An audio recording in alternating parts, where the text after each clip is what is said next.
in a small town down in Arkansas, where the river flows.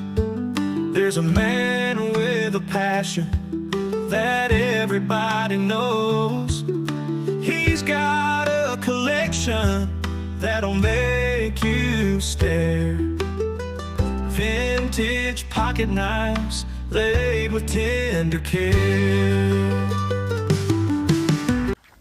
Howdy everybody, welcome to HT's EDC, coming at you this morning from the easy chair.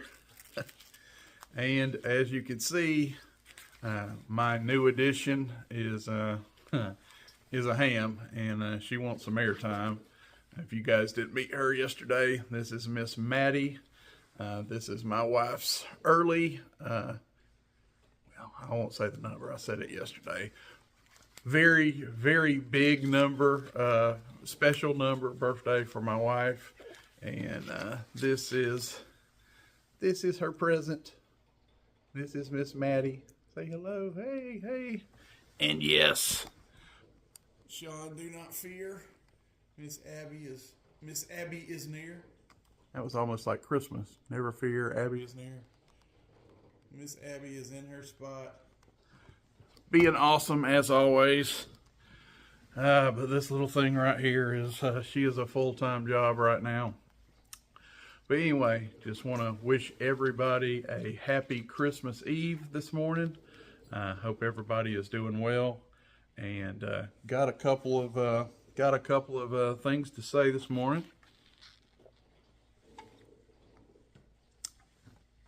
First and foremost, I want to show y'all guys a new knife that came in, and I am really impressed with it. I wanted so badly to do a HT's budget banger on this one, but I just can't simply find it anywhere. $30.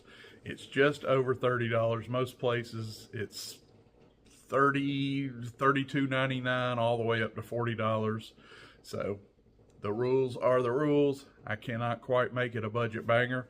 I personally paid a little less than that. It would have been a budget banger for what I paid for it, but I found it on an eBay deal on a best offer, and I made an offer on it, and we got it south of $30. But that was just my luck. In general, this knife is a little bit north of $30, and I am talking about none other than the cold steel ranch hand, right? Because I know there's a ranch. It is, yeah, excuse me, the cold steel ranch boss. There's another knife called the ranch hand, but this is the ranch boss number 2. And yes, Lord, it is a hunk of humanity. Yes, Lord, it is another folding hunter yet on this channel. And I absolutely am in love with this knife thus far. It is very well put together. This knife has came recommended by several people to me, like, HT, you don't have one of those cold steel ranch boss folding hunters yet? And I'm like, guess not. Well, I had heard enough bragging. I'm like, all this can't, all this that's in my ear can't be false. I got to at least give it its day in the sun. I got to try it out. And boy, am I happy I did. Maddie is just crawling all over me here. But check out that blade, folks. Look at that flat ground. Look how broad this guy is. Clip point blade is. Got a cat's eye nail nick on it for opening, but it is super pinchable. I mean, look at all that. There's your cat's eye nail nick, but I mean, no nails required. I mean, crazy pinchable. And did you hear that? It is a liner lock. It is a locking knife. So check this out. See the little tab right here? Have a nice liner lock tab in there. And it is, I would say that liner lock now is sitting right at 33%. Got a lot of life left in that. If you guys know about liner lock travel, I know this is mainly a traditional knife channel, but as moderns go and liner locks go, you want to see it a little earlier. The earlier the lockup on a liner lock, the more life the lock has before it would start giving you lock rock or problems down the road. So this one is good and early, not too early. Too early, there could be a chance for it to close on you, but that's about where I'd like to see it. And it is bank vault, no up and down, no left and right. Just a tank of a. I'm gonna let you down because you are just driving me nuts right now. We're trying to do a show. Go play with Miss Abby. Anyway, she just wanted to crawl all over me this morning, as typical. But what do we have for components? We have some kind of faux bone, faux saw cut bone on here. That is 100% Delrin. Have a little light up here at the top and little lights at the bottom. But if my camera can get that, my lights kind of shine off of that shield. But there's saw cuts in there. If you guys are familiar with, I know you guys are, with the saw cut Delrin on like the old timers, same kind of material, same kind of saw cut Delrin. Big oversized lanyard hole on here. So for you lanyard fans that like me, I just have not got a bead yet to put on this. Hadn't figured it out. What I'm kind of running low on beads, to be honest. Well, let me take that back. I'm not running low on beads, but I'm running low on different colors. I've got a lot of wood and dark colored stuff, but anyway, I digress. Big oversized lanyard hole on here. And yes, this is definitely a little bit modernized. No way around it. We have screwed construction. If you see it, we have torque screws all the way around it. And we even have a torque screw. I did not get out my Torx bit, but by looking at this, that's at least a T8. T8 or a T9 on the pivot here. It is one-sided. The other side of the pivot is just flush, but you do even have a torque screw here that I suppose could change the action, just like on a regular modern knife. You could fiddle with that and change the tightness of the lockup, how easy it opens and closes. I'm not touching it. Well, I say that. I'm not touching it till I have a problem. Where this is right out of, and this was in an old clamshell, one of those clamshell packaging when I got this. Where it's at right now for me is absolutely perfect. Listen to this going open. Push the liner bar back. Stupid snap. And, you know, we will put it to about to the 30 degree mark there where good detent catches. And let's see what we're doing. Very nice. Check out this detent. Sucks at home. Got a little bar shield on each side here. And as far as the bolsters, we hadn't talked about those. That is stainless steel, just steel bolsters. And here, just to throw a little ode, I mean, we got a lot of stuff going on here modern. We have screwed construction. We have a liner lock, which liner lock, there's liner locks in traditional knives, like the 194 OT, Schrade. Old timer 194 OT, there's liner locks in traditional, so I can't just say a liner lock it's a lot more prevalent in moderns, but there's been liner locks before in traditional knives, so sort of half and half on that one.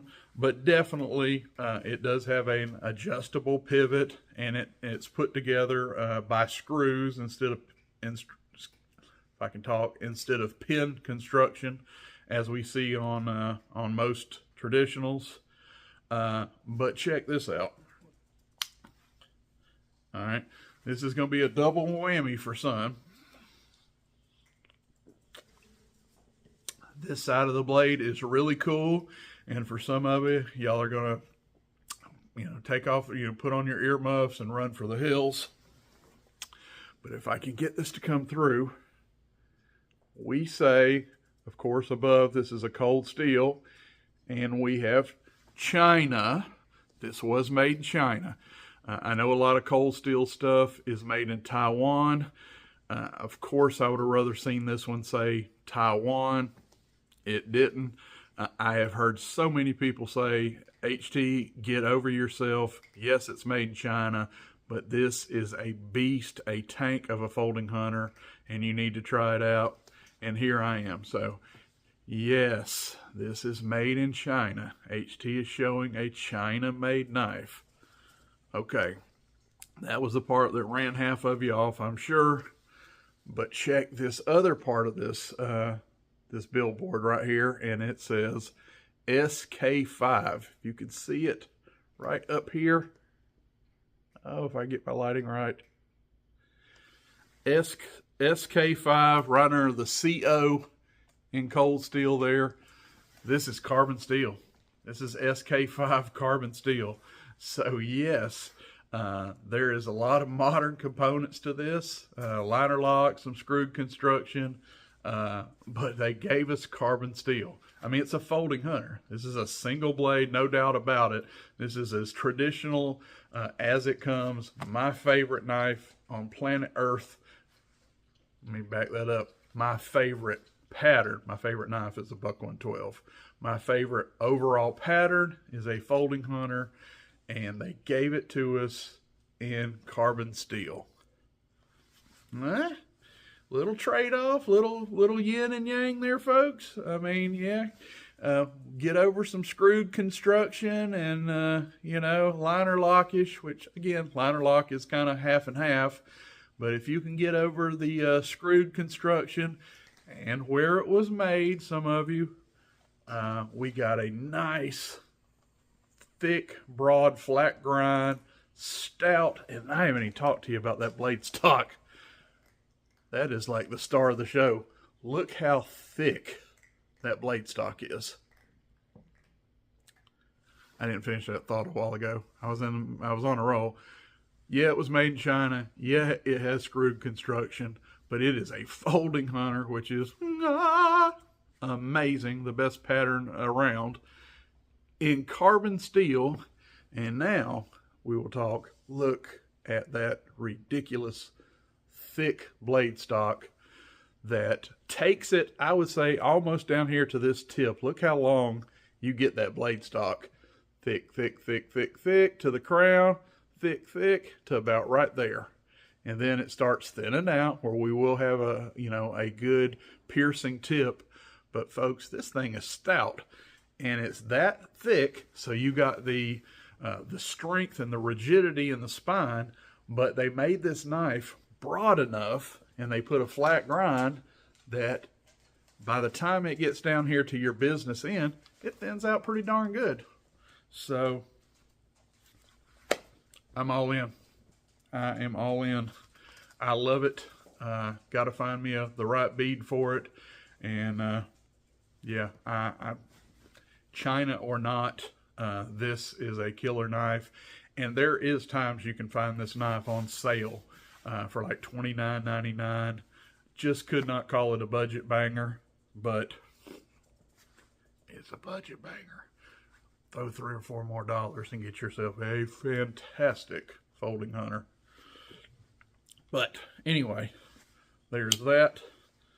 The cold steel Ranch Boss #2. Winter chicken dinner. One more thing I want to talk about that is really, really exciting to me. is right here. Way too early to have stickers yet, channel stickers. This has been a process, but check this out. Yeah, this is a rudimentary little piece of paper that that I drew this morning.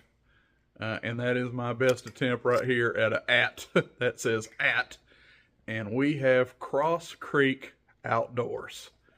Take that in, screenshot that, whatever you gotta do, write it down, go to that, put it in your search bar right now for YouTube. This is my buddy, Brother Dewaine. Cross Creek Outdoors now is a thing. We have a channel. And Dewaine said yesterday, he's got a video up now. He's got a short, which he's probably going to do shorts for a while, for the near and present future. I said, hey, give me an inch, I'll take a mile. I have been saying, Dewaine, you don't want to be seen on camera. You don't want to do no whole lot of talking. You ain't comfortable with that. Man, you got stuff to show, brother. I said, start you a channel, do shorts, just show your collection. And Dewaine has a killer, he's got a killer knife collection, but he's also, those are things that we can't say on here. He has a outstanding vintage, you know the word, starts with G, ends in S, and uns and yeah. But he said, I got away from myself. He said in his first comment when I commented on his video, he's like, well, you've been gnawing on me. You've been gnawing on me for almost a year now, HT. And I'm like, you're welcome. I said, yeah, I've been gnawing on you like a rabid beaver or a chigger or something. I forgot what I said, but I have been after Brother Dewaine for a smooth while to start him up a channel. He has a lot to bring to this community. He has long hence been an on-screen family member of my channel, and he is a follower of a ton of you guys, religious follower of a bunch of you knife tubers channel. And you've heard me say it before, and I'm going to say it again. And yes, I am biased on what I'm about to say because he is unapologetically a friend of mine, but he is right up there. The Dewaines of our community, Brother Dewaine Clark. I know I'm probably embarrassing you, Brother Dewaine, but a lot of people, you're up here, you're next level on genuine, just a good, genuine, solid human being. My Dewaine, Brother Dewaine, Cross Creek Outdoors, he's right there. He's one of those kind of people, I've said before, if somebody came to me and said, man, you know that Dewaine, and had something bad to say, I would shut them down. I would say, buddy, which I never have, by the way. I've never heard somebody, not one person that knows Dewaine utter a bad word. But if that encounter ever came, I would shut them down just like that and say, find your nearest mirror and look in it, because you're looking at the common denominator. You're looking at the problem. It just is. And I know that sounds, I'm probably putting him too high. He puts his pants on just like you. He's a man. He has flaws. He's a sinner saved by grace. But I am here to tell you, he is one of my best friends. He is salt of the earth. And we, as a community, are stronger and better today with him officially, with him as a tuber. And we're going to call him a knife tuber, but he's got a lot of stuff to show outside of pocket knives. Wait, you guys are going to, he's going to blow me away, and that is fine. He's got a lot of good, he's got a lot to say and a lot to show. So from me, yes, I've been, gnawing on you for a year. Hey, persistence pays off. My gnawing worked, and I think we are going to be the recipient of some perseverance there. And in your honor today, Dewaine, my what you toting for the day is going to be a knife that, and a company that I know is near and dear to his heart. And since we were on the folding hunter theme, which on this channel, kind of, when are we not on the folding hunter theme? Yeah. But today, in your honor, buddy, all day long, in my pocket, I am going to be carrying the Lord, I'm losing my mind, 227, right? Yes, it's early. The 227 Uncle Henry folding hunter, and in the Stagalon. Dewaine loves he loves all the Schrades, but he has a special place for these Uncle Henrys. He loves the old Stagalon, and this is probably one of the most iconic, in my opinion, just my opinion, Uncle Henry's has ever been made, is the 227 UH, and got a little stag, HT stag on the back of it. But that, Brother Dewaine, Cross Creek Outdoors is in your honor, and I'm going to tote this today. And just remember, folks, gnawing pays off. I gnawed, I persevered, I was in his ear for a minute. He was a tough sell, but we got him over here. You guys come on, go over to this channel, look this up. You're doing yourself a favor. Look this thing up, and this guy's going to have some cool stuff in the future to show you guys. And you're going to get to know a just heck of a good human being. So that's what I got this morning. Little Maddie's down here going 90-0. I may have a couple of accidents to go clean up by now. I've had my eye off on her way too long, but we're going to get off here, and love you guys. Go check out my boy, Cross Creek Outdoors, and you'll thank me for it. God bless. We'll see you on the next one. I'm HT for a little bit, for Abby, and for Miss Maddie. We are out. Buck knives gleaming under that old porch light. He'll tell their stories deep into the night. Reviews and torture tests, it's a sight to see. HT's